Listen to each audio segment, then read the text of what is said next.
Salut à tous, je suis Élise Benazet, psychomotricienne, formatrice et professeure de danse. Dans mon podcast Trouve ton Move, je vous invite à explorer les univers de thérapeutes hors du commun, qui, comme moi, ont choisi de sortir des sentiers battus. Ensemble, découvrons des méthodes innovantes pour prendre soin de notre corps et de notre esprit. Et si vous souhaitez aller plus loin, n'hésitez pas à me rejoindre sur danser-psychomote.fr pour découvrir mes formations et approfondir vos compétences.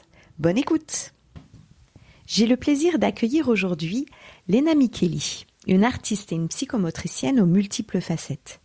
Danseuse passionnée de dancehall depuis toujours, elle est devenue professeure de danse, mais aussi psychomotricienne.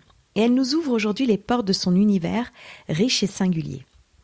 De la scène à l'EHPAD, en passant par l'IME et son cabinet libéral, Lena nous raconte comment elle a su tisser des liens entre sa passion pour la danse et son engagement auprès des autres.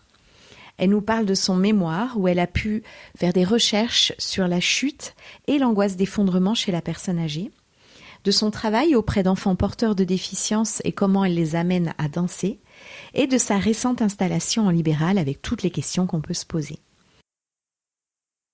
Bonjour Lena. Bonjour Élise. Aujourd'hui, je t'ai invitée parce qu'on a plein de points communs et j'avais vraiment envie de partager ça avec toi et avec d'autres psychomotes ou professeurs de danse ou personnes intéressées par la danse. Parce qu'à la base, on se connaît grâce à ça, à la danse. On était dans la même école. Tu devais avoir 15 ans? Ouais, 15-16 au moins. Et j'ai appris après que tu étais devenue psychomote. C'est ça. Et je ne sais même pas pourquoi tu t'es intéressée à ce métier. Et j'avais vraiment envie que tu puisses nous expliquer ton parcours qui est assez original et inspirant, moi je trouve. Donc première question, comment tu t'es tournée vers la danse? Pourquoi? Qu'est-ce qui t'a plu? Et après, pourquoi ça t'a amené aussi vers la psychomote? Alors déjà, pour la danse, ma mère a décidé de me mettre à la danse quand j'avais 5 ans parce que je n'arrêtais pas. Je dansais tout le temps, partout. Et donc, voilà, elle s'est dit à un moment, faut qu'on la mette à la danse et qu'elle s'exprime un peu. Donc voilà, j'ai commencé très tôt, du coup. Et par un peu de modern jazz, voilà ce qu'il y avait en fait dans le coin où j'étais à l'époque, donc vers du côté de Montbéliard. J'étais à Mandeur d'ailleurs avec une super prof chez qui j'étais pendant des années et des années. Donc beaucoup de modern jazz et puis en fait petit à petit elle a fait venir d'autres personnes avec d'autres styles en fait. Il y avait du hip-hop, j'ai fait un petit peu du hip-hop et puis découverte du dancehall quand j'avais 12-13 ans à peu près. D'accord. Donc voilà, et après je suis vraiment allée que dans ce style-là après. Donc voilà, découverte de la danse très tôt au final, puis ça m'a toujours accompagnée tout au long de ma vie. Et j'ai jamais lâché, même pendant les études de psychomote, même avec les concours, même avec tout ça. Fallait surtout que j'ai mon temps de danse en même temps. Et pourquoi la psychomote? À la base, j'étais pas du tout prédestinée à ça, parce que depuis gamine aussi, j'ai une passion pour la mode, mais à fond. Donc je voulais être styliste de mode. Mais je ne savais pas. Donc je voulais absolument être là-dedans, créer ma marque de vêtements, je dessinais des vêtements, enfin j'étais à fond là-dedans. Et le jour où j'ai dû aller en lycée, parce que j'avais tout mon cursus de près dans ma tête. D'accord. Donc je devais aller faire le lycée Pasteur, donc à la section art appliqué. À Besançon. Voilà, à Besançon. Et finalement, j'ai pas été prise en fait dans cette section-là. Et donc, j'ai fait mon lycée ordinaire en général. Et puis, je savais pas quoi faire. Et j'ai regardé un petit peu les formations qui se faisaient et j'avais vraiment envie de comprendre comment l'humain il fonctionnait. D'accord. Donc, je me suis dit fac de socio. J'aimais bien avoir aussi connaître un peu les interactions entre les humains, comment ils fonctionnaient entre eux, donc la socio m'intéressait bien, mais il me manquait cet aspect corps en fait, il me manquait vraiment cet aspect corps que j'avais avec la danse et je me disais je vais pas juste rester à écouter les gens, enfin voilà, j'étais pas dans le côté que psycho et je me suis souvenue d'une copine au collège qui voulait faire psychomote parce qu'elle-même était allée voir une psychomote enfant et elle m'avait dit que c'était génial tout ça et j'ai regardé et j'ai dit c'est ça que je veux faire. Ça t'a parlé. C'est exactement ça. D'accord. Voilà. Donc là, tu t'es dit, il faut que je prépare mon concours. À l'époque, c'était un concours d'entrée. Ouais. Et ça a été facile pour toi? Comment ça s'est passé? Alors, déjà, je sortais de bac L à l'époque. Okay. Donc du coup, pas du tout adapté à la prépa pour le concours, en fait, qui est normalement beaucoup plus scientifique. Pour les SVT et tout ça, on demande de sortir de bac S en général. Donc je savais que j'avais déjà un petit temps de retard sur cet aspect-là. Par contre, sur tout le côté français, rédaction, tout ça, je savais que j'étais à niveau pour le coup. Donc je me suis dit c'est pas grave. Pendant l'été, juste avant la prépa, j'ai commencé à réviser en avance sur les sciences, tout ça. Et de toute façon, les SVT me plaisaient, donc ça me gênait pas du tout. Et puis après, on était parti pour l'année de prépa, quoi. Donc, ouais. Et donc, une année de préparation. Et après, tu as été prise à Paris. À l'ISRP Paris. Voilà. Ouais. J'avais eu Paris et Marseille. Ok. Et du coup, j'ai choisi Paris. D'accord. Et donc là, tu as choisi de faire une formation en alternance. Tu peux nous expliquer comment ça s'est passé pour toi? C'est ça. Alors, par rapport du coup à l'alternance, donc vu que j'étais à l'ISRP Paris, qui était une école privée, forcément en termes de coûts, c'était aussi une autre histoire. Donc c'était nécessaire vraiment d'avoir l'alternance. Et du coup, j'ai eu la chance d'avoir l'alternance dès la 2e année. D'accord. Donc, à l'ISRP Paris, on peut soit faire l'alternance en 3e année, soit en 2e année. D'accord. Donc, j'ai eu la chance d'en trouver une en 2e année à Besançon. D'accord. Donc, j'étais à l'école à Paris et en alternance à Besançon. D'accord. Je faisais les allers-retours. Et du coup, ça s'est très bien passé. Je suis tombée dans un EHPAD, du coup. À la base, je voulais pas du tout aller auprès du public âgé, parce que je pensais pas que ça me plairait. Et oui. Et au final, découverte. Révélation. Révélation, j'ai adoré. Je me suis retrouvée aussi dans un établissement où il n'y avait pas de psychomote. Donc du coup, ça a demandé de ma part, j'avais 20 ans, 2e année de psychomote, de montrer à l'équipe à quoi servait la psychomote, qu'est-ce que c'était, l'utilité qu'il y avait derrière. Il fallait être très pertinente. Voilà, très pertinente. Puis surtout, ça demande une débrouillardise qui est importante. Et oui, parce que l'alternance, t'arrives en stage, en fait. Donc, t'as pas encore de vécu en mode thérapeute. Voilà.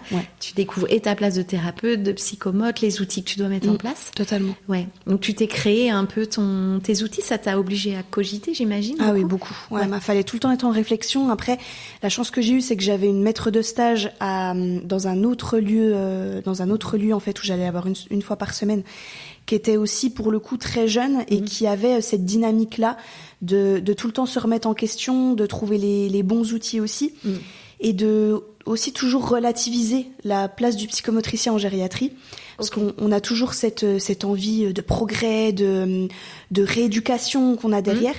Et elle m'a tout de suite dit non mais en gériatrie on est sur autre chose là, on est dans du bien-être, on n'a pas les exigences qu'on a auprès du public enfant, par exemple. D'accord. Tu as réajusté tes objectifs. C'est ça. Réajuster les attentes, les objectifs qu'il y avait, moins de pression, tout en restant très professionnel et impliqué, mais relativiser les objectifs en tout cas et les attentes qu'il y avait. D'accord. Donc tu as fait ta 2e année comme ça et ta 3e année?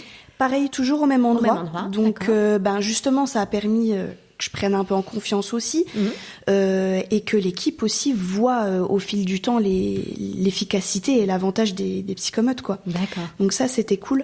Après, c'est vrai qu'avec le recul, faut vraiment être prêt pour l'alternance. Faut vraiment avoir une personnalité, un caractère qui fait que. Faut être entreprenant. Faut pas avoir peur de s'affirmer. Faut parler, faut aller tout le temps au contact des collègues. En fait, faut être là tout le temps, faut être présent tout le temps. D'accord. Être disponible aussi psychiquement. C'est ça. Pour avoir envie de discuter, d'expliquer, d'être pédagogue en vrai. Voilà, c'est ça. Ouais. Oui. Et toi, tu as cette assurance-là dans ta personnalité. T'es quelqu'un qui donne des cours de danse. Tu les donnais déjà à l'époque? Oui, je commençais à 18 ans en fait à donner les cours. Voilà. Donc j'ai été formée pour donner. T'adresser à des gens, à un groupe, c'est ça. En réunion, en étant précise, t'avais déjà cette habitude. Oui. Après, parler de notre métier, il est vaste. C'est pas la même chose que donner un cours de danse, effectivement. Puis surtout quand, au final, la danse, moi, ça faisait déjà des années que j'en faisais. Donc, même à 18 ans, j'avais déjà une petite expérience. Là, arrivée à 20 ans, j'ai vu un stage en crèche, un stage en maternelle, en plus auprès du public âgé. Voilà, j'avais pas l'expérience, quoi. Ouais. Donc ça a été. Et t'as senti l'équipe de l'EHPAD ouverte, parce qu'il faut aussi que eux aient une position avec toi accueillante, quoi. Ben, c'est comme tout, je pense que quand on connaît pas, quand on comprend pas l'utilité tout de suite, ben voilà, c'est difficile. Surtout que on est face à des collègues infirmières, aides-soignantes qui n'ont pas le temps, qui n'ont le temps pour rien. Ah oui. Et nous, on arrive et nous, on a le temps, on prend le temps. Et donc du coup, ça a été compliqué au début pour elle, je pense, de comprendre vraiment l'utilité du métier. À part, oui, bah toi, voilà, juste tu prends le temps de discuter avec les personnes, quoi. Ouais. Bah non, parce que voilà, c'est d'autres enjeux aussi. Par contre, ce qui a été très utile, c'est justement d'aller directement auprès d'elle et de travailler sur tout ce qui était en collaboration sur, par exemple, les évaluations à la toilette. Ok. Aide au repas. En fait, dès qu'on est dans le quotidien et que ça parle aux collègues, là tout de suite, Il y a une bonne accroche. voilà, là tout de suite il y a une accroche. D'accord. Donc, tu as réussi à mettre ça en place. C'est ça. Effectivement, faut pas être timide. Voilà, c'est ça. Faut pas être réservé. Faut. Ouais. Ça me rappelle un petit peu mon expérience en néonat. J'ai travaillé en pédiatrie à Vesoul, où je savais même pas ce que c'était le rôle d'une auxiliaire puère, d'une puéricultrice, c'est quoi la différence. Et je venais avec mes petites notes, mon carnet, elles se moquaient de moi après, mais elles me l'ont dit après. Mais j'étais, je peux te suivre aujourd'hui parce que j'aimerais bien voir ce que tu fais concrètement avec les bébés. Et puis en fait, c'est comme ça que j'ai créé du lien avec chacune de mes collègues. Puis moi, je les ai adorées. Je sais pas toi comment ça s'est passé au fur et à mesure, mais... Ben, c'est sûr, après la confiance, elle se crée du coup. Et à partir du moment où elle voit l'intérêt, là, elle nous appelle, pour de l'aide. Surtout, enfin, je reviens surtout au niveau de la toilette, en fait, et des angoisses. D'accord. Parce que c'est là où elle était plus démunie, en fait, de se dire, mais nous, on a 15 minutes, en fait, on peut pas faire plus. Et la dame, on sent qu'elle est pas bien, on sent qu'elle est inquiète. Voilà, faut que tu nous donnes des billes pour qu'elle soit bien et que nous aussi on puisse faire notre travail dans les temps et en étant satisfaite aussi de notre travail, quoi. Ok, donc il y a une grosse aide pour la gestion du stress, de l'angoisse, des angoisses corporelles. Beaucoup au niveau des angoisses corporelles. Ouais. D'accord. Et là, c'est très spécifique, donc ça parlait. Et pour le coup, c'était full sujet de mon mémoire, donc j'y suis allée à fond. Ok. Et ben alors ton mémoire, je me rappelle, tu me l'avais fait lire et je l'ai trouvé passionnant, alors que j'ai jamais travaillé avec les personnes âgées. Okay. Tu peux nous le décrire? Comment t'es venue l'idée? Enfin voilà. Alors, déjà en première année, en fait, on a fait un atelier de pratique avec Éric Pirer, donc qui nous a parlé de tout ça, en fait, des angoisses corporelles archaïques, de l'image du corps, tout ça. C'est un psychomotricien? C'est ça, c'est un psychomotricien qui a aussi été directeur de l'école de Lyon. D'accord. Et qui est un super formateur. Et en fait, dès que déjà on a fait cet atelier-là, moi déjà, angoisse archaïque, image du corps, tout ça, je me suis dit, ça va être mon mémoire, c'est sûr. D'accord. Je sais pas comment, je sais pas où, avec qui, mais voilà, j'ai flashé là-dessus. D'accord. Ça m'a vraiment parlé. Et quand je suis arrivée en gériatrie, du coup, je me suis dit, oh là là, enfin, j'avais cette appréhension du public âgé. Et en fait, comme j'ai dit tout à l'heure, j'ai vraiment adoré. Et je me suis retrouvée avec une patiente, en fait, une résidente qui était angoissée comme pas possible. D'accord. Ça se manifestait comment? En fait, si elle était en salle commune, elle demandait toujours l'attention de quelqu'un. Madame, s'il vous plaît, monsieur, tout le temps. Et même quand on était auprès d'elle, en fait, même quand elle avait de l'attention, ça suffisait jamais. Il fallait toujours quelqu'un d'autre, un appui autre. D'accord. Voilà. Et en fait, petit à petit, je me suis renseignée sur cette dame. J'ai commencé un suivi auprès d'elle. Et je me suis dit, oh là là, il y a quelque chose là, de ce côté-là. Il y a quelque chose au niveau de l'image du corps, des angoisses archaïques. Et du coup, à ce moment-là, je me suis rapprochée d'Éric Pirer pour savoir s'il pouvait être mon maître de mémoire. D'accord. Alors sur le moment, il me dit, moi j'en ai déjà 3, donc ça va pas être possible. Ouais. Mais on a quand même eu un rendez-vous pour discuter. Et en fait, à l'issue du rendez-vous, voilà, il m'a dit, non, là c'est super intéressant, faut y aller, quoi. Ouais. Et donc du coup, on a commencé le suivi avec cette dame-là. Et puis tout le travail était de comprendre la différence entre l'angoisse de chute et l'angoisse d'effondrement, qui est une angoisse archaïque et présente depuis l'enfance, quoi. Et ça, tu m'as beaucoup appris. En tout cas, quand j'ai lu ton mémoire, je ne savais même pas à quel point il y avait une différence et comment on pouvait le diagnostiquer. Pour le coup, c'est vrai que ça a été tout l'enjeu parce que, en fait, quand je suis arrivée, cette dame, elle avait une angoisse de chute. D'accord. Sauf que je voyais bien qu'il y avait d'autres dames, dans une autre en l'occurrence dont j'ai fait l'étude aussi, qui avaient une angoisse de chute aussi. C'était les mêmes symptômes entre guillemets, mais la manifestation était différente. On sentait qu'il y avait quelque chose d'autre en fait. Voilà, il y avait un fond qui était beaucoup plus anxieux, constant en fait chez cette dame avec l'angoisse d'effondrement, qui avait pas chez la dame en angoisse de chute. Ok. Donc voilà. T'as relevé des différences, tu les as notifiées dans ton mémoire. C'est ça. Et puis dans tes conclusions, alors, qu'est-ce que t'as pu faire apparaître ? Du coup, c'était les différences qu'il y avait, comment on pouvait aussi l'évaluer, parce que quelque part, quand on prenait un EGP classique, donc tu peux nous expliquer ce que c'est ? Qui est l'examen gérontopsychomoteur, qui a été du coup rédigé en 2011, qui est en fait la batterie d'évaluation type gériatrique de psychomote. Voilà, en fait. Très spécifique. Très spécifique psychomote, qui reprend vraiment tous les items psychomotes en fait. D'accord, autour du corps, de l'espace et du temps, tout résumé. Voilà, vraiment tout. Il y a l'aspect cognitif aussi, mémoire. La mémoire, qu'on peut relever, mais il n'y a pas cette composante d'image du corps. D'accord. Et donc, quand on prenait ces deux dames, elles avaient un EGP similaire. Les mêmes résultats, Voilà, elles avaient des résultats qui concordaient, du coup avec une angoisse de chute également, qui concordait. Mais si on évalue l'effondrement, si on creuse crée, ce sujet, puis si on crée une espèce de grille d'évaluation de l'angoisse d'effondrement, là les résultats sont très différents. Et alors, t'as pu créer ça ou ça existait ? Alors on l'a co-créé du coup avec Éric Pirer. C'est tout l'enjeu d'un futur article qu'il faut absolument que je rédige. Voilà, je te vois rigoler, mais parce qu'il y a ce projet. Ouais, voilà, il y a ce projet-là aussi de passer le mémoire en article aussi, parce qu'il y a vraiment eu des résultats intéressants. Donc un article scientifique, c'est ça ? C'est ça. Avec des preuves, des données, je sais pas comment. C'est ça, avec en fait une grille d'évaluation de l'angoisse d'effondrement et qui permet de voir en fait s'il y a des résultats qui ressortent, comme par exemple évaluer au niveau de l'accroche des mains, des pieds, de l'appui des pieds, de l'arrière-fond, donc du dos. D'accord. Ça se manifeste aussi. Comment ? Tu peux nous donner des exemples ? Chez cette personne qui a une angoisse d'effondrement, elle fait quoi avec ses pieds, son dos Par exemple, c'était une dame qui avait une angoisse terrible de perte d'appui au niveau des pieds. Donc dès que si elle était assise dans un fauteuil et qu'on relevait les pieds trop rapidement, il y avait cette angoisse qui montait et cette impression vraiment de s'effondrer et de mort qui va avec, de morcellement fort.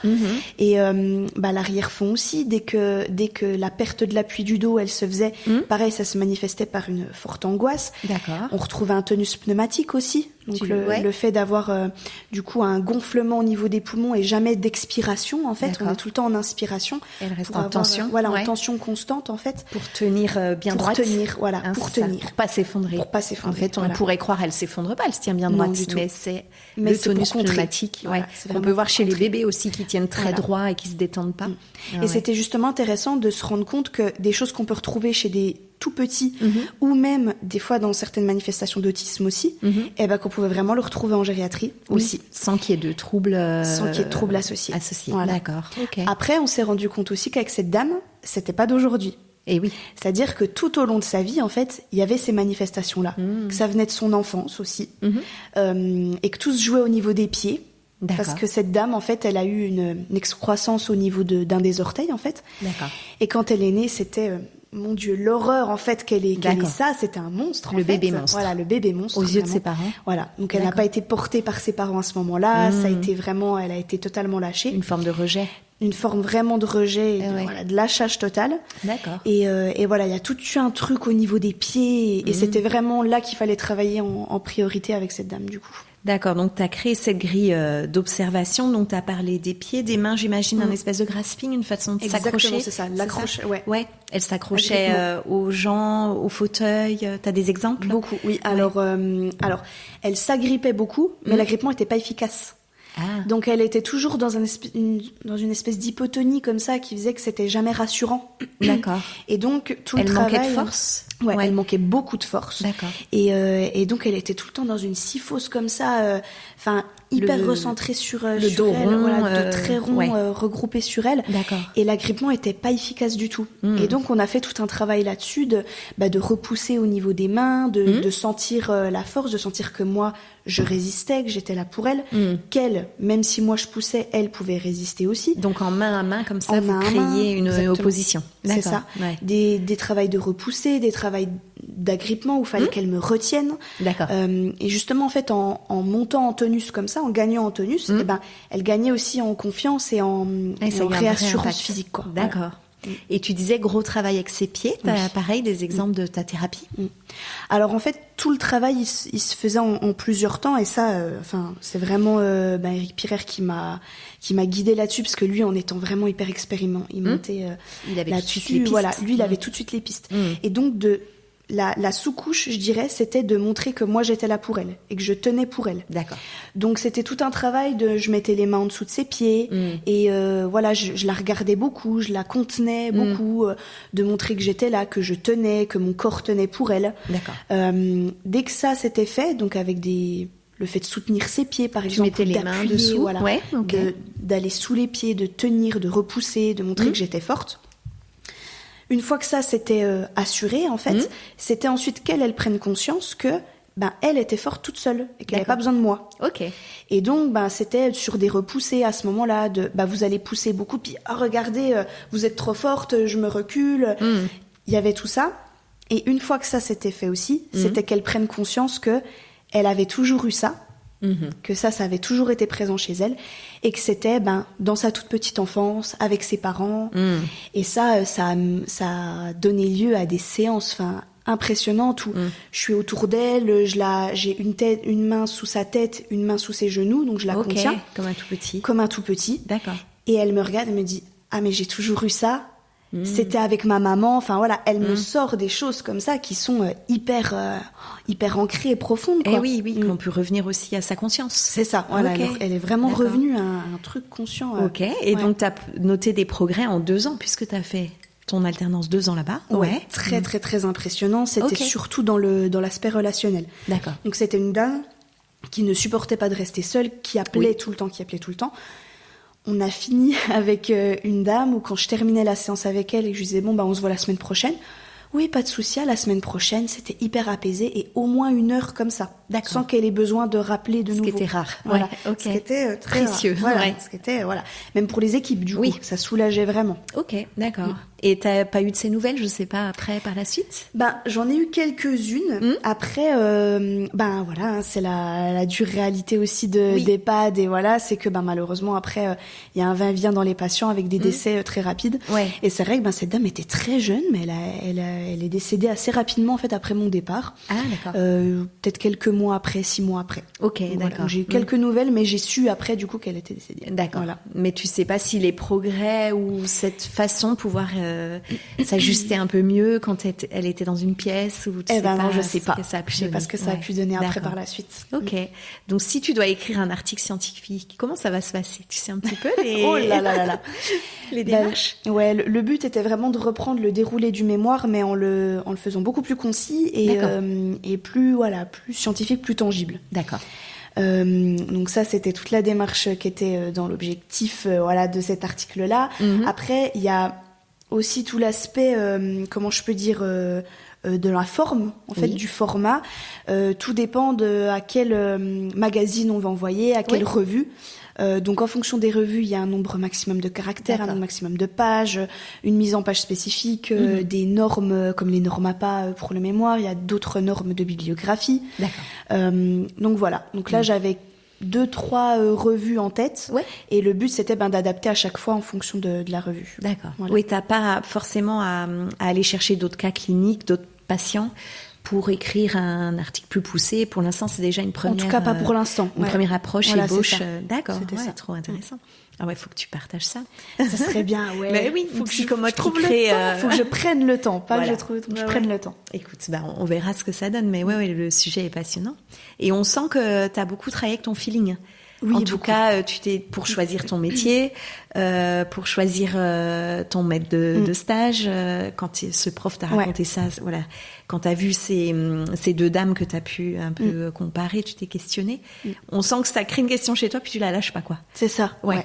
Et puis je trouve que c'est aussi ça le cœur de notre métier, et en tout cas c'est ce que j'ai appris aussi à l'école, c'est que aussi faut bien se connaître, il faut bien s'écouter pour aussi comprendre le patient, parce que des fois, quand on se connaît bien, ça éveille des choses chez nous. Oui. Et si on se pose la question, oula, qu'est-ce que ça me fait? Ça me fait ça. Ah, je pense que du coup, pour lui, c'est ça qui se joue. Enfin, je sais pas si tu vois ce que je veux dire, mais oui, tu peux ressentir une émotion et voilà. Toi, tu te poses la question, elle m'appartient ou elle lui appartient à lui? C'est ça, quelque chose comme ça. C'est ça. D'accord. Et après, en fonction de ça, tu adaptes la situation, tu crées un autre exercice ou jeu, voilà. D'accord. Oui, je comprends tout à fait. C'est ce on essaye d'enseigner effectivement dans les écoles de psychomote. Et c'est ce qu'on essaie d'enseigner dans les pratiques corporelles. Ouais, en étant étudiant en école de psychomote, on fait plein de médiateurs de pratiques corporelles. Toi, t'aimais beaucoup la danse, mais par exemple en EHPAD, est-ce que tu as pu mettre ça en place? Alors, je l'ai pas fait. Ouais. Il y avait d'autres demandes aussi de l'institution. Hein. Ouais. Et pour le coup, c'est vrai qu'en étant étudiante et puis en 1 an et demi, 2 ans, j'ai pas eu le temps de développer à ce moment-là, en tout cas, tout mes envies à moi, en fait. Ton panel de compétences, d'envie. Ouais. C'est ça, que j'ai pu faire plus tard, pour le coup. D'accord. Donc, voilà. Mais là, c'était vraiment plus atelier prévention des chutes, tout ce qui était au niveau repérage dans l'espace et dans le temps, un atelier de calendrier que j'avais repris de ma maître de stage, qui avait une super idée là-dessus. Ouais. Donc voilà, ça c'était intéressant aussi. Et on pourrait se poser la question donc tu as fait 2 ans en EHPAD, tu as eu d'autres lieux de stage ou tu as pu te former quand même à d'autres populations que la personne âgée? Oui, de toute façon c'est une obligation quand on est en alternance. Alors la problématique qu'il y a, c'est quand on est en alternance et pas en stage long, les stages courts, du coup ponctuels, sont plus courts. D'accord. Ouais, donc ça, c'est un peu embêtant. Ouais. Au lieu d'avoir 2 semaines, par exemple, en stage court, on n'a qu'1 semaine. Oui. Donc c'est assez concis. Oui, tu étais venue avec moi en libéral. Oui, j'étais venue en libéral avec toi. Même avant la 2e année, c'était l'été entre la 1re et la 2e année, je crois. Oui, c'est ça. Ou après, je sais plus. Mais en tout cas, en libéral. J'avais fait aussi personnes adultes handicapées, donc en femmes. Qu'est-ce que j'avais fait d'autre? Plein de trucs, hein. Mais enfin voilà, le but dans tous les cas, on est obligé de voir les autres populations parce que sinon voilà, quand on se sent pas formé quoi. Voilà, c'est ça. Même en voyant des stages comme ça, on n'est pas formé totalement. Hein. C'est ça. En 3 ans, on n'a pas le temps de toucher toutes les pathologies, toutes les populations. Mais est-ce que c'est si grave? Parce que j'ai l'impression que t'es aujourd'hui une psychomote épanouie. Et qui a su quand même s'adapter au marché du travail. Je sais pas si tu avais trouvé ou si tu cherchais un boulot en EHPAD en sortant de l'école. En tout cas, aujourd'hui, c'est pas ce que tu fais. Non, du tout. C'est vrai que pour le coup, au bout des 2 ans en alternance, j'avais besoin de dynamisme, de reprendre un peu de dynamisme. Ok. Donc, je suis allée en IME.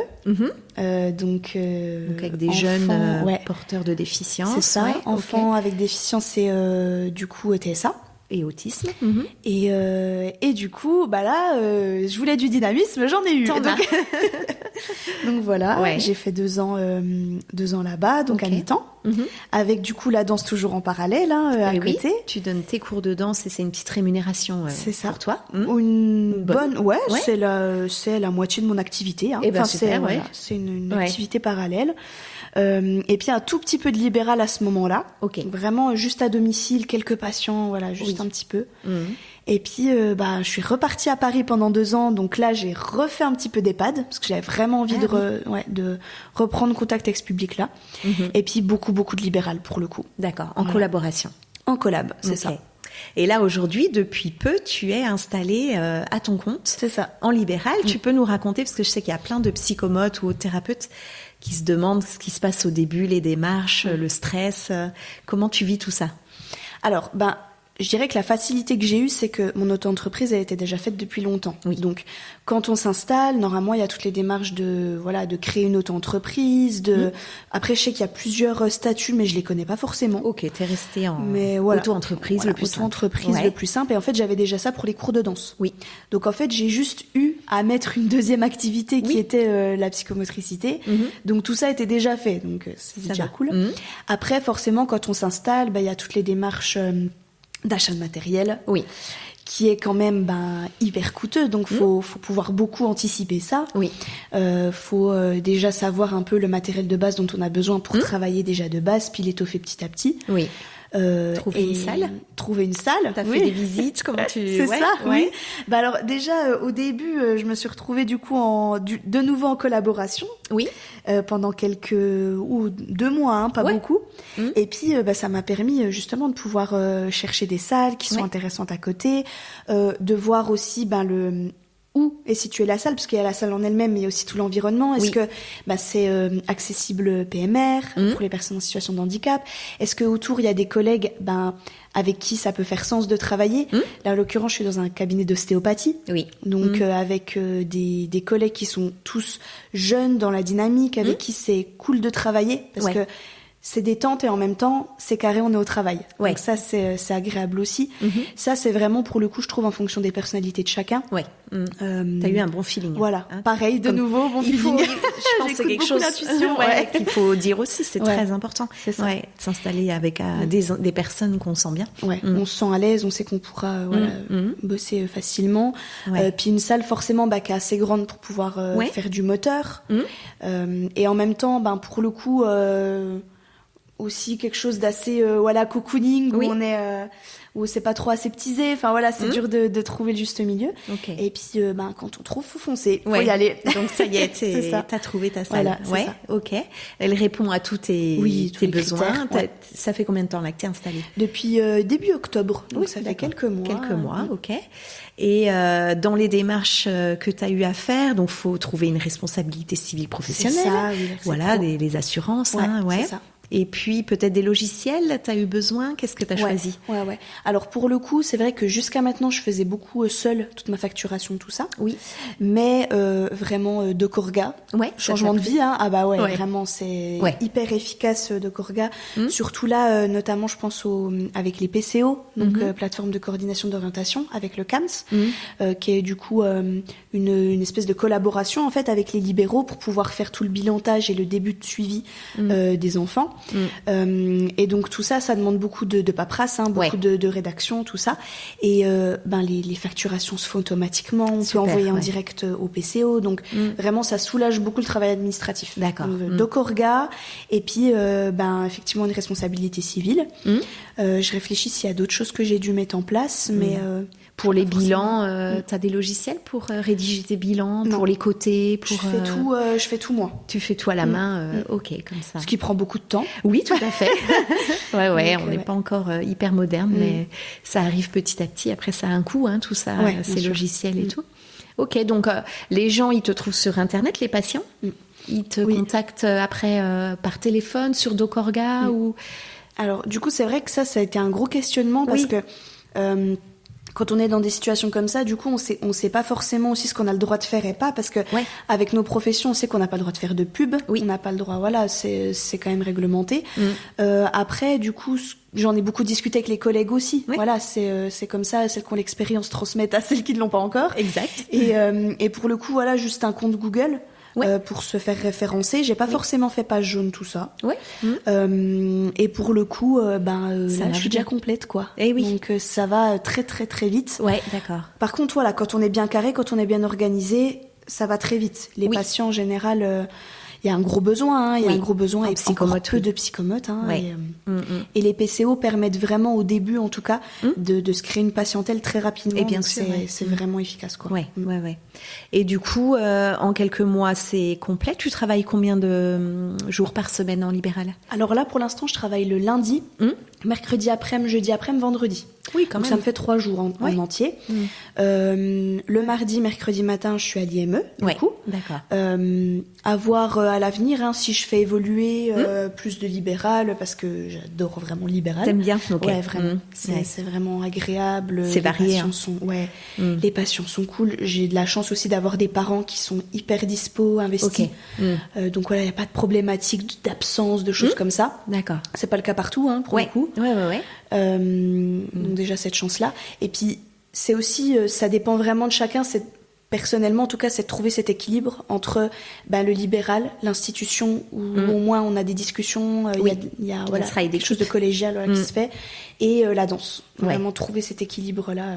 Je peux pas faire une semaine que d'un seul truc. Oui, je comprends. Ouais, t'as besoin que ce soit varié. Voilà, c'est ça. Et donc, tu fais le lien super avec la danse. Donc, moi, quand je t'ai connue, je pense que t'étais en mode hip-hop, peut-être, à l'époque, ou non, t'étais déjà en dancehall. Ah bah, tu vois, c'est moi qui étais en mode hip-hop. C'est toi qui étais hip-hop, ouais. Et donc, voilà, t'es tombée en amour pour le dancehall. Tu peux nous raconter un peu comment? Parce que, en Franche-Comté, le dancehall. Ouais. ça vient quand même, ça vient quand même de Jamaïque. Alors. Ouais, voilà. Alors, du coup, comme je te disais, j'étais vers Montbéliard, à Mandeur, en fait. Ouais. Et puis, il y a ma prof de danse, du coup, qui avait son école, qui a fait venir des intervenants, en fait. Et du coup, il y avait une première prof qui est venue, qui nous a fait un peu les bases de ce que c'était. À l'époque, c'était le raga. Oui, on appelait ça raga. C'était raga, ensuite raga dancehall, maintenant que dancehall.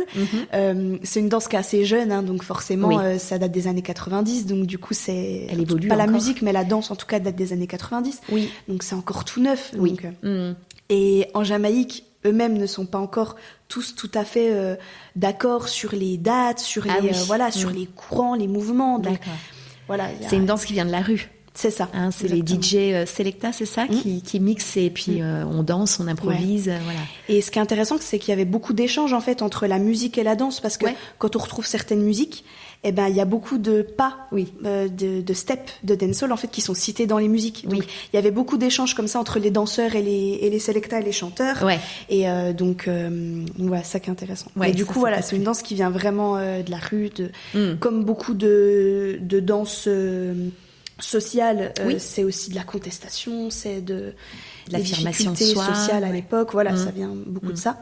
Et du coup, donc je découvre ça, j'ai 12 ans. Ah d'accord. Mais de manière très basique, parce qu'en Europe, on n'avait pas encore toute cette connaissance de l'histoire et de la culture. Hein. C'était des pas. Hein. À l'époque, il n'y avait pas beaucoup de professeurs qui étaient renseignés. Hein, voilà. Donc vraiment des bases. Puis en fait, je voyais que juste ça bougeait, quoi. Il y avait des ondulations, ça bougeait au niveau du buste, au niveau du bassin. Ouais. Ok, ça a flashé tout de suite, c'était ça. Feeling. Voilà, feeling de nouveau. Pas possible. Ok, je veux bouger comme eux. Voilà, c'est ça. C'est ça, ouais. Et du coup, donc c'est venu assez naturellement. Puis en fait, je me suis mis que là-dessus, quoi. D'accord, ok, à partir de 12 ans. C'est ça. Et puis ça avéré que la prof qui donnait des cours à Montbéliard, en fait, en donnait aussi à Besançon. Donc quand je suis arrivée à Besançon, à 15-16 ans, tant mieux, j'ai pu continuer, quoi. Ouais, d'accord. Tu t'es formée à fond, comme ça, spontanément, en t'inscrivant à des cours. Ouais. T'as pas suivi de formation spécifique? Alors, quelques-unes après. Ok. Donc, des stages longs, quoi. Ou voilà, des formations longues sur 1 an ou sur 6 mois. Ah oui, quand même. Ouais. Donc, voilà, avec Papika à Paris, après avec Pandemic, Dancehall Queen, on top. Tu trop forte. Dancehall Queen. J'adore. Dancehall Queen. Ok. Donc, tu t'es formée quand même petit à petit. Puis de toute façon, c'est une danse qui évolue constamment. Donc en fait, les Jamaïcains créent des nouveaux steps tout le temps. D'accord. Donc du coup, c'est dans tous les cas une danse où on est constamment obligé de se former. Ouais, tu viens piocher des idées, D'accord. C'est ça. Ok. Donc aujourd'hui, tu donnes 3-4 cours, 3 cours, c'est ça, par semaine? Ouais. Et tu fais aussi partie d'un projet qui s'appelle Porte-Avions. Ouais, c'est ça. Tu peux m'expliquer parce que c'est un succès fou à Besançon. Oui. Alors du coup, Porte-Avions, à la base, c'est vraiment un groupe d'amis, hein, et on s'entraînait ensemble et on s'est dit voilà, faut qu'on se cadre un peu, qu'on fasse quelque chose de plus organisé et que voilà, même se professionnaliser. Voilà, on avait cette envie-là. Du coup, on co-crée tous ensemble Porte-Avions, donc une association maintenant. Et du coup, on a la chance maintenant d'avoir des salles pour s'entraîner, avoir des possibilités de shows, de contrats. On a même pu faire des créations maintenant. Et oui, chorégraphique. Une compagnie. Donc, c'est une compagnie qui est magnifique. C'est génial de se rendre compte qu'on a cette chance-là aussi en étant une association si jeune. Après, forcément, on véhicule des idées qui sont intéressantes aussi. Ouais, il y a beaucoup de métissage. Voilà, il y a beaucoup de pluralité dans les danses, dans les origines, dans tout ce qu'on propose. Donc c'est ça qui est cool aussi. Si je reviens du coup au dancehall, au final, je suis toute seule à en faire dans le groupe, même si pour le coup maintenant, il y en a plein d'autres qui s'ouvrent et voilà, on est plein d'autres, en l'occurrence des filles, qui se mettent vraiment au dancehall aussi. Et c'est ça qui est intéressant, on partage tous nos dynamiques, quoi. Et vos compétences, parce que du coup, il y en a c'est en hip-hop, il y en a c'est en moderne, il y en a, enfin, beaucoup de break, beaucoup en de break, breakers, d'accord. breakers contemporains, du crump maintenant. Ok, d'accord. Donc vous avez créé ce collectif, vous faites des super spectacles, vous êtes reconnu par la mairie, la région, enfin vous avez des aides aussi pour monter vos projets. D'accord. Donc ça te prend une bonne partie de ton temps. C'est ça. Et tu organises aussi des événements autour de la danse. Ouais. Alors là, justement, le but c'était vraiment depuis des débuts d'année, c'est vraiment de développer le dancehall à Besançon et que Besançon connaisse le dancehall et que le dancehall connaisse Besançon aussi. Parce que du coup, c'est une danse qui est vraiment focalisée à Paris. Hein. Oui. Après, il y a quand même d'autres endroits, je pense à Montpellier notamment, où ça bouge beaucoup. Nantes aussi, Lille, pas mal. Mais voilà, Besançon pas du tout. En Franche-Comté, on est deux avec Cécile Tsou qui est à Dijon. Oui. Mais voilà, sinon, on est vraiment Vous êtes un peu seul, Voilà. Et du coup, le but, c'était vraiment de développer ça. Donc, ça va faire la 3e édition là qu'on commence à organiser de Fieldy Flow, qui est un week-end d'événements autour du dancehall en fait. D'accord. Donc, il y a un battle. Il y a une soirée dancehall et il y a des workshops de professeurs de danse en fait qui viennent sur 2 jours à Besançon. À Besançon, qui a lieu tous les derniers week-ends d'août. Donc c'était vraiment le but en fait de développer cette culture à Besançon, aussi de lever les préjugés qu'il y a sur cette danse. Parce que tu fais du dancehall, tu bouges tes fesses. Voilà le petit préjugé. Alors que ça peut pas se résumer à ça quoi. C'est une culture tellement grande, intéressante, riche qu'on peut pas le résumer à ça. Donc le but c'était aussi que les Bisontins puissent se rendre compte de ce que c'est, découvrir. Et puis de faire venir aussi les gens d'ailleurs et de venir faire de fédérer bouger autour. Besançon. C'est d'accord, c'est trop bien. Moi j'ai suivi une année de cours avec toi, j'ai galéré hein. J'ai adoré, t'es magnifique à regarder, c'est quelque chose que tu maîtrises. Après on comprend mieux si ça fait un petit moment que tu y es. Mais je me rappelle que ça fait appel à plein de coordination. Tu parlais d'isolation du bus, du bassin, puis ça peut aller vite parce que ça peut être sur les paroles du chanteur, ça peut être sur le beat derrière, le rythme, la basse. Donc ça rajoute des difficultés. Et je sais pas pour toi, mais moi, comme je suis psychomote et prof de salsa hip-hop, où je mélange du coup beaucoup de choses, et la sensualité, et le bounce du hip-hop, le rythme, je vois bien que je dois faire travailler énormément de choses à mes élèves, tout comme toi, je pense. Est-ce que tu te retrouves avec des fois des élèves où tu te dis « Ah là là, je vais me servir de la psychomote pour lui expliquer ce pas ?» Bien sûr. Et t'as développé des petites astuces, comment tu t'y prends quand tu vois quelqu'un bloqué? Alors du coup, pour le coup, c'est vrai, ce que tu dis là, vraiment le dancehall, c'est, je pense, vraiment une des danses les plus dures, parce que il y a beaucoup de dissociation, beaucoup de coordination, et il y a aussi un truc qui est difficile à expliquer, qui est au niveau du flow. Donc, vraiment le flow, le fait que ça ondule beaucoup, qu'on ait beaucoup de respiration, et que ce soit très organique et très interne en fait cette danse. Il y a beaucoup de ressenti dedans. On vient encore. Encore. Oui, c'est vrai que ça diffuse. Pour expliquer le flow à quelqu'un qui sait pas trop ce que c'est. C'est le fait d'avoir un espèce de relâché constant et que le mouvement contrôlé et que le mouvement soit pas juste un mouvement de bras par exemple, mais que tu as raison que ce mouvement-là il résonne, il diffuse dans le reste du corps en fait. Donc c'est une gestion du tonus qui se diffuse dans les muscles quand même, si on explique plus scientifiquement. Puis il y a un gros travail de contrôle, ce que tu disais aussi, avec beaucoup de gainage, le fait de pouvoir retenir à quel endroit ça part, à quel endroit ça diffuse, exactement. Et donc pour le coup, alors après il y a un truc aussi juste pour préciser, dans le dancehall il y a 3 grands styles. Il y a ce qu'on appelle plus le badman gun, donc c'est quelque chose qui va être très offensif, avec beaucoup de comme si on avait des guns à la place des mains, en fait, comme si on avait des pistolets à la place des mains. Et donc c'est quelque chose de très offensif, un peu violent. Ne pointe pas ton arme. Ne pointe pas ton arme. Mais c'est un jeu. Ça raconte l'histoire des Jamaïcains. Voilà, aussi ça dans raconte la rue, leur histoire.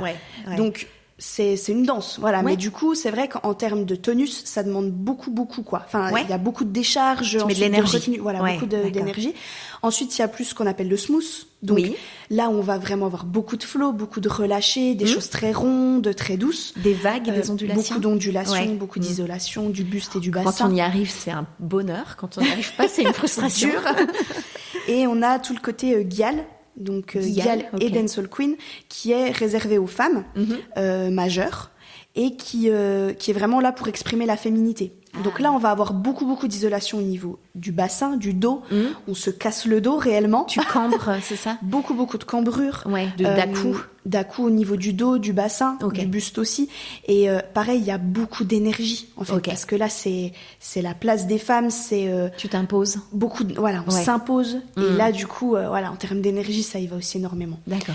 Donc tout ça, ça demande du coup des choses différentes en termes de coordination, de dissociation. Ouais, d'accord. Donc quand on fait toute l'année de cours en dancehall, on voit les 3. D'accord. Et du coup, ça demande aux élèves beaucoup d'adaptation, beaucoup d'adaptabilité. Ils jouent avec leur tonus, quoi. C'est ça. Ouais, d'accord. Et donc oui, pour revenir à ta question sur les coordinations, les astuces. Voilà, je me retrouve souvent avec en cours débutant, avec des femmes, parce que j'ai beaucoup de femmes. J'ai enfin eu des hommes cette année, génial. Alors c'est une danse de garçons à la base, dancehall, donc voilà. Qui en fait, pour beaucoup, avaient des troubles de coordination, quoi. On s'en rend compte. Et oui. Trop intéressant de travailler en tant que psychomote avec une population tout venant. Parce que tu te rends compte que des choses qu'on pourrait trouver simples ne le sont pas. Ne sont pas du tout. Pour la majorité. Et donc forcément, il y a cet aller-retour là constamment entre psychomote et prof de danse sur la gestion des coordinations, des dissociations. Ça va être sur le fait de reprendre doucement, d'accélérer petit à petit le geste pour que ça s'engramme. La contrainte de vitesse, quoi. La contrainte de vitesse. Ça, ça va être sur constamment l'imitation, parce que des fois le droite-gauche ne marche pas sur tout le monde. Il y a des personnes pour qui, si on explique droite-gauche en disant à haute voix droite-gauche, gauche-droite par exemple, sur un mouvement, ça aide. D'autres pas du tout, donc faut constamment retrouver de nouvelles choses. Qu'est-ce que tu prends toi comme astuce pour ça du coup? En fait je saurais pas te dire, faudrait que je réfléchisse. Moi je sais que je prends ça vient naturellement, des repères exocentrés. Je dis vers la fenêtre, vers le rideau, c'est vrai. Tu vois, où j'utilise les couleurs côté vert, côté jaune. Ça, c'est vrai que c'est une trop bonne. Il y en a pour qui ça fonctionne bien, ou vers un partenaire, tu vois, si on est l'un à côté de l'autre, ou j'utilise des images, quoi, après. Ça, beaucoup, toi sur aussi, le fait, des images de, par exemple, j'ai un step qui s'appelle Inami Feeling, donc ça, c'est un step de gens qu'on crée, de Jamaïcains qu'on crée. Mais du coup, moi, je l'ai renommé Tartine Nocciolata. Pourquoi? Parce que, en fait, dès qu'on met une espèce de jeu derrière ou d'histoire un peu drôle, tout de suite, en fait, ça facilite l'apprentissage, la mémorisation. Ça donne une intention au geste. C'est ça. Je sais pas ce que tu dois faire, mais tu tartines. Je vois ta main qui se retourne. Et après, c'est la tête. Une tête la main, en fait, qui vient tartiner l'air. Donc, du coup, et là, vous demandez à toutes, elles ont toutes retenu tartine, en fait, faut parler français déjà. C'est ça. Faut parler français, faut mettre du sens derrière, des images derrière, et ça fonctionne en général. Je sais pas si tu as ce problème aussi, parfois des personnes qui ont du mal dès qu'on croise l'axe. Dès que le pied droit vient sur la gauche, si en plus tu mets l'inverse avec les bras, il y a aussi la coordination haut-bas du corps. Donc tu en parles, tu ralentis, comment tu fais ça? En fait, justement, c'est ça l'avantage quand on est aussi en cours débutant, parce que jusqu'à maintenant, j'avais que 2 cours, débutant et avancé, et ça allait pas, c'était pas possible. Fallait vraiment être sûr d'avoir un débutant où on prend vraiment le temps et de décortiquer, surtout que c'est une danse qui n'est pas naturelle. Enfin, c'est pas des gestes qui sont naturels. Donc du coup, en prenant le temps, en détaillant beaucoup, ralentissant le geste, en demandant aussi beaucoup aux gens de se regarder dans le miroir, parce que déjà, les gens ne prennent pas conscience des mouvements qu'ils produisent. Et donc, je m'arrête, regarde où moi je suis, regarde où toi tu es. Ah oui, mince. Voilà, le fait de se regarder. Tu l'enrichis avec le regard. Le regard permet vraiment de réaliser ça. Je comprends. Et puis, est-ce que tu utilises... moi, je sais que je leur apprends petit à petit l'imagerie motrice. Alors, je l'ai pas encore commencé, là, mais de fermer les yeux, de se représenter le mouvement dans l'espace. Et après, de refaire, surtout avant une prestation, un show... Oui, tu utilises un peu des méthodes comme ça parce que pour le coup, j'ai pas encore trop eu à le faire jusqu'à maintenant avec les plus débutants.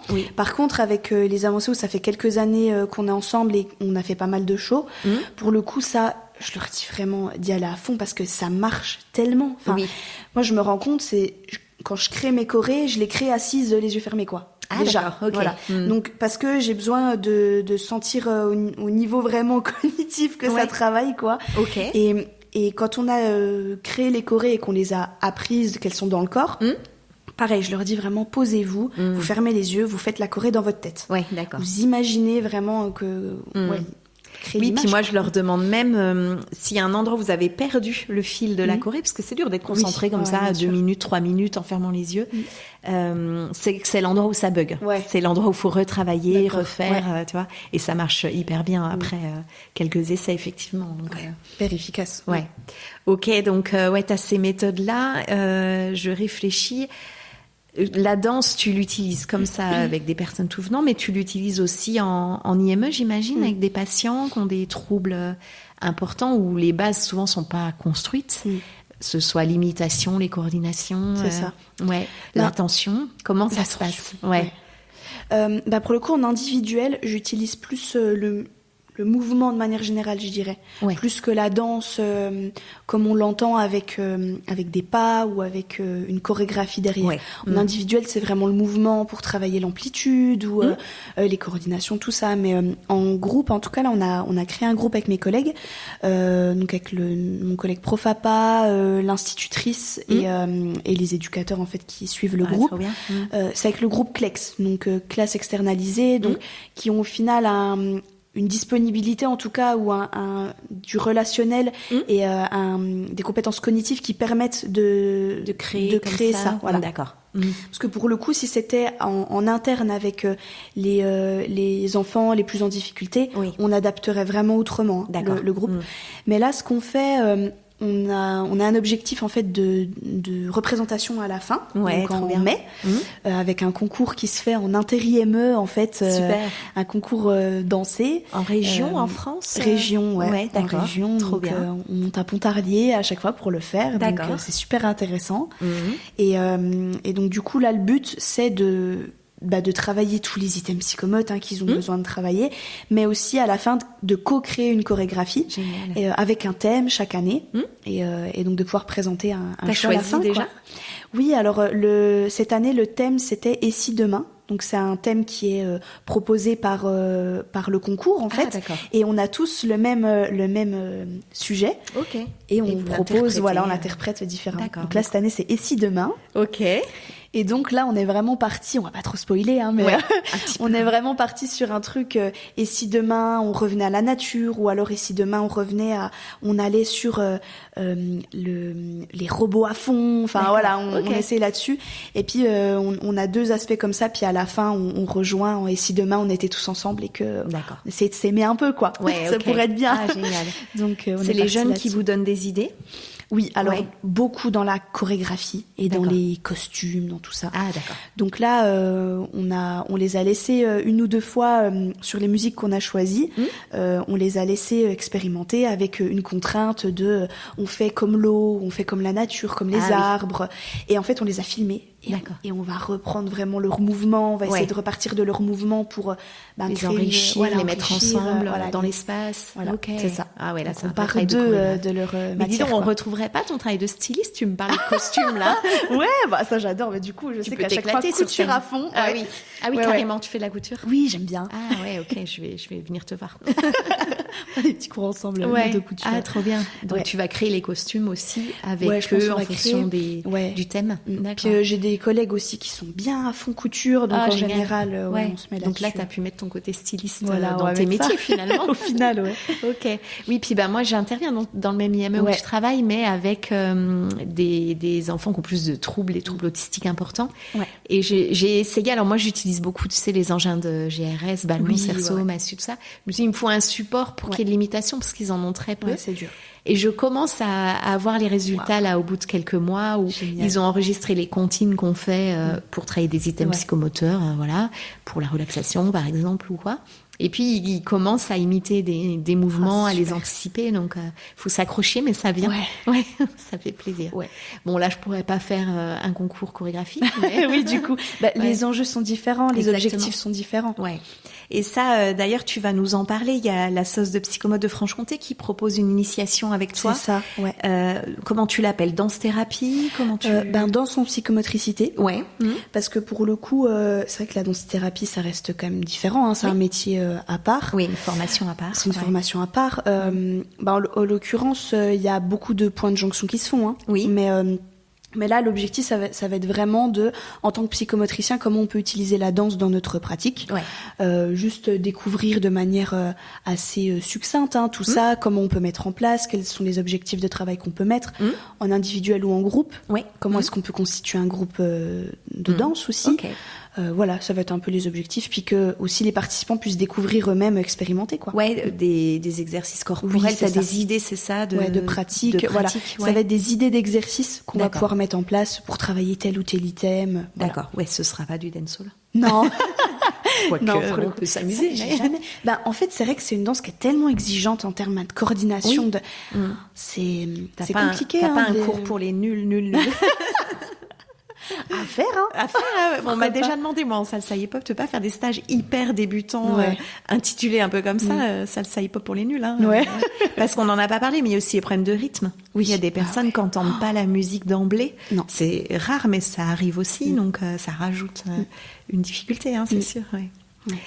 Ok, donc ça c'est pour le projet danse-thérapie et tu me disais qu'il y avait vraiment des similitudes entre la danse-thérapie et la danse psychomote. C'est ça. Même si ça porte pas les mêmes noms, tu peux... En fait, moi je vois plus le truc comme la danse-thérapie, c'est vraiment une thérapie entière qui est faite par la danse et la danse en psychomotricité, en fait au final la danse est un médiateur pour la psychomotricité. Après on s'est rendu compte qu'il y avait beaucoup de similitudes parce qu'en fait mon conjoint a fait une formation en danse-thérapie, donc il est danse-thérapeute et en fait on s'est rendu compte qu'on faisait le même boulot. Okay.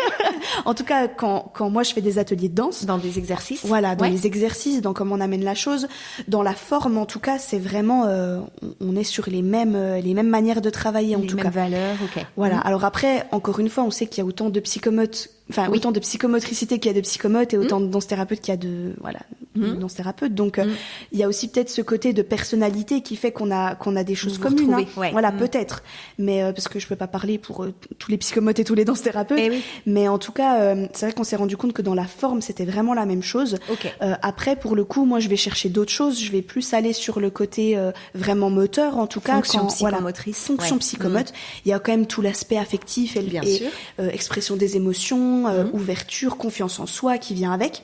Mais là où, pour le coup, en danse-thérapie, il saura mieux vous en parler que moi, mais j'ai quand même l'impression qu'il y a toute la côté thérapie psy qui se fait derrière, le fait de pouvoir lâcher, déposer des choses, une analyse de soi, une analyse de soi, exactement, une façon d'entrer en relation avec les autres, totalement, avec soi-même, le lâcher prise, voilà, qui est plus exploré, qui est, je pense, beaucoup plus exploré, qu'on que peut nous, toucher aussi du doigt, on va dire, mais pas avec les mêmes objectifs. Je pense. Voilà. C'est hyper bien résumé, bravo, c'est tellement dur à faire. Je pense, en tout cas, de ce que j'en ai compris. Ouais, je comprends. En tout cas, on sent que tu as fait des liens avec tout ce que tu as raconté. En gros, on est parti de tes 12 ans. Ouais, c'est ça. Jusqu'à aujourd'hui, t'as quel âge? J'ai 26, bientôt 27. Ça va, c'est pas grave. Ça va aller. On passe tous par là. Et ça fait quoi, 4-5 ans que t'es psychomote? 4 ans? De 2020. Ouais, donc ça fait 4 ans. Ouais. D'accord. Que t'as déjà un beau parcours parce qu'on sent que, en t'écoutant, en suivant ton move, t'as réussi à construire ta pratique avec des superbes projets. Donc, c'est inspirant. J'espère que ça va plaire à tous ceux qui nous écoutent. Et merci beaucoup pour ton partage. Merci pour ton accueil, ta gentillesse et le fait d'avoir pu guider tout ça, toutes les idées. Ouais, c'était un plaisir. Merci Léna. Vraiment agréable. Et à très bientôt. Oui, à bientôt. Merci. C'était Trouve ton Move, un podcast pensé et réalisé par Élise Benazet.